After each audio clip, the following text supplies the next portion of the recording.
Abre aspas. Em decorrência dessa constatação, verifico que a amplitude das medidas impostas restringe desproporcionalmente direitos fundamentais, como a liberdade de ir e vir e a liberdade de expressão. 8h04, trazendo em detalhes tudo o que aconteceu ontem. Mas antes disso, eu começo com uma decisão do ministro Luiz Fux, do Supremo Tribunal Federal, do STF. Ele foi o único a divergir do restante da primeira turma para manter o uso de tornozeleira eletrônica e outras medidas cautelares contra o ex-presidente Jair Bolsonaro do PL. O último a votar, Fux se posicionou no sentido contrário à maioria. Os ministros Flávio Dino, Cristiano Zanin e Carmen Lúcia acompanharam o relator. O julgamento foi encerrado ontem às 11h59 da noite de segunda-feira. Com a maioria já formada, o voto do ministro não muda o entendimento sobre a questão. O placar final foi de 4-1, ou seja, o placar consolida a manutenção das restrições impostas a Bolsonaro. Em seu parecer, Fux declarou que, neste momento, as medidas cautelares impostas ao ex-presidente não são necessárias. Abre aspas.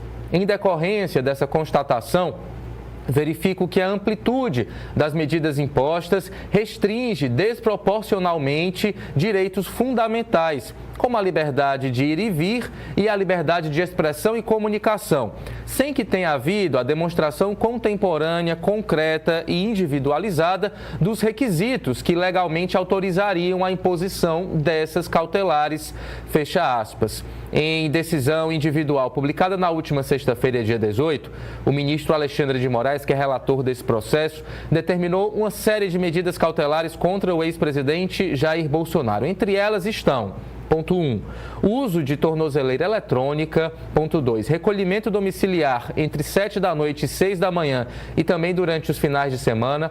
Proibição de se comunicar com embaixadores e diplomatas estrangeiros. Proibição de se comunicar com outros réus e investigados, o que inclui inclusive 2 filhos dele. E proibição de acesso às redes sociais. E aí na tela você acompanha então uma parte do voto do ministro Fux. Lembrando que Fux foi um dos únicos ministros a não sofrerem sanções do governo dos Estados Unidos com a perda, por exemplo, do passaporte, né? A maioria dos ministros está proibida de viajar para os Estados Unidos. Fux tinha sido preservado e aí havia uma grande expectativa sobre esse voto dele. Se ele votasse a favor dessas medidas cautelares, poderia perder o visto para os Estados Unidos. Não votou, visto mantido, único ministro a divergir da maioria da primeira turma do STF em relação a essas medidas cautelares contra Jair Bolsonaro. E aqui eu vou ler alguns pontos, o ponto 7, por exemplo. Ademais, enquanto aqui se trata de inquérito para investigação de condutas de Eduardo Nantes Bolsonaro, verifica-se na ação penal a que responde o ex-presidente Jair Bolsonaro que este apresenta domicílio certo e passaporte retido.